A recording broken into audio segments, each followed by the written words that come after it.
అందరికీ నమస్కారం. నేను ఒక్కడనే ఇక్కడ ఆడ్ మ్యాన్ అవుట్. నిన్న సాయి గారు ఈరోజు ఫంక్షన్ ఉంది రమ్మంటే నేను తప్పకుండా వస్తానని చెప్పా. దానికి కారణం ఏంటంటే ఏఎంబీలో దీని ప్రీమియర్ వేశారు. వేసినప్పుడు ఫస్ట్ 2 ఎపిసోడ్స్ అయిన తర్వాత ఇంపార్టెంట్ పని ఉందని నేను వెళ్ళిపోవాల్సి వచ్చింది.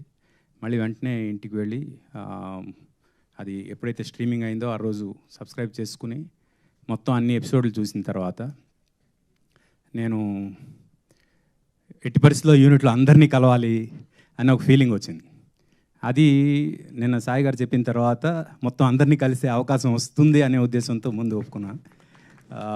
That is one reason. రెండోది ఏంటంటే ఆ రోజు అంత ఏదో వర్క్ ఉందని వెళ్ళిపోయిన వాడిని ఈరోజు చాలా ఇంపార్టెంట్ రికార్డింగ్ ఉంది, అది మధ్యలో ఆపి వచ్చాను అందరినీ కలవడానికి. ఎందుకంటే దిస్ ఈజ్ సంథింగ్, ఈ వెబ్ సిరీస్లో అసలు కథే లేదండి, జీవితం ఉంది. అసలు మన లైఫ్ని మన కళ్ళ ముందు అద్దం పెట్టి చూపించినట్టు అనిపించింది నాకు. ఫస్ట్ నేను వాసుకి గారి గురించి చెప్పాలి. మేడం, ప్రతి పిల్లలు వాళ్ళ మదర్ని మీలో చూసుకుంటారు ఈ సినిమా తర్వాత, ఈ సిరీస్ తర్వాత. ఎందుకంటే ఇట్ వాజ్ సో న్యాచురల్. ఎందుకంటే ఆ ఉప్మా సీన్ దగ్గర నుంచి స్టార్ట్ చేసి మీరు ఆ స్టీల్ సామాన్లు కొనే దగ్గర ప్రతి దగ్గర కూడా your such a natural artist. అంటే యువర్ ది మామ్ అంతే. నా చిన్నప్పుడు మా అమ్మ సీరియస్లీ.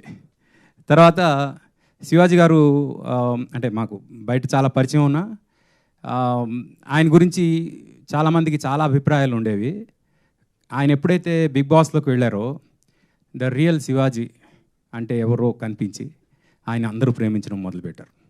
ఆయన ఎంతగా ప్రేమించారంటే ఈరోజు #90s ఇంత పెద్ద సూపర్ హిట్ అయ్యేంత such a great human being you are. అంటే ఫ్రాంక్, అంటే మనం ఎన్నిసార్లు కలిసినా నాకు ఎప్పుడు ఎస్పెషలీ బిగ్ బాస్ చూసేంత వరకు కూడా మీలో ఉన్న మంచితనం అనేది నేను డిస్కవర్ చేయలేకపోయినా అనే ఫీలింగ్ వచ్చింది. And thanks for that. And నాకు బాగా ఎంటర్టైన్ చేసిన మా ఇంట్లో అందరం పిచ్చిగా నవ్వుకున్నాం. ఆ రోజు ప్రీమియర్లో కూడా ఫస్ట్ 2 ఎపిసోడ్ నేను చూస్తున్నప్పుడు హాల్లో అందరూ పిచ్చిగా నవ్వుకోవడానికి కారణం ఈ అబ్బాయి Aditya, Rohan. Such a nice timing man. అంటే టైమింగ్ అంటే చిన్న మైన్యూట్ ఎక్స్ప్రెషన్స్ పలకడం చాలా కష్టం. నేను నిత్యా మీనన్లో చూశాను, తర్వాత ఈ అబ్బాయిలో చూశాను సీరియస్గా. And love you for that. Yeah. And the main reason, one more reason ఏంటంటే ఆ రోజు ఆదిత్య హాసన్ని పర్సనల్గా పరిచయం అయింది ప్రీమియర్లో. బట్ తనని కలవలేకపోయాను. అంటే కలిసి బాగుంది అని చెప్పడానికి పూర్తిగా చూడలేదు కదా అని చెప్పలేకపోయాను. But now I'm telling you did a masterpiece. Good luck dear. And my brother Suresh Bobbili. డెఫినెట్గా ఒక వెబ్ సిరీస్ హిట్ అవడానికి బ్యాక్గ్రౌండ్ స్కోర్ అనేది ఎంత హెల్ప్ అవుతుంది అనడానికి ఇది ఒక perfect example. And I wish you all the best dear.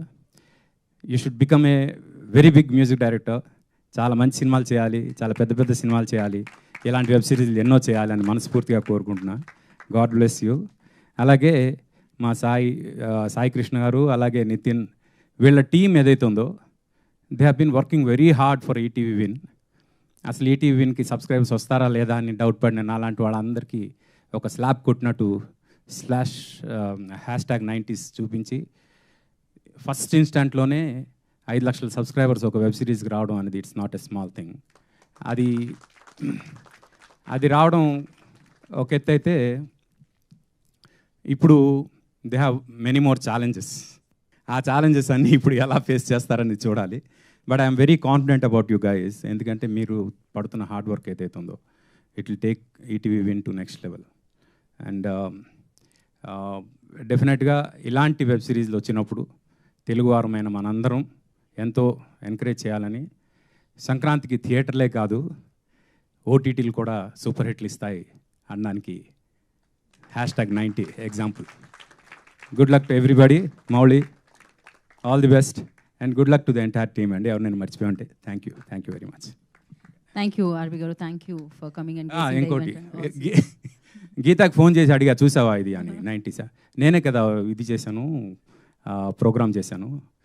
లేదు చాలా బాగుంది అంటే అవును నేను చేస్తే హిట్ అవుద్ది కదా మరి బై డిఫాల్ట్ అని. ఓకే, ఇలా నేను మార్కెటింగ్ చేసుకుంటున్నాను అనమాట. So thank you so much Aarvi గారు.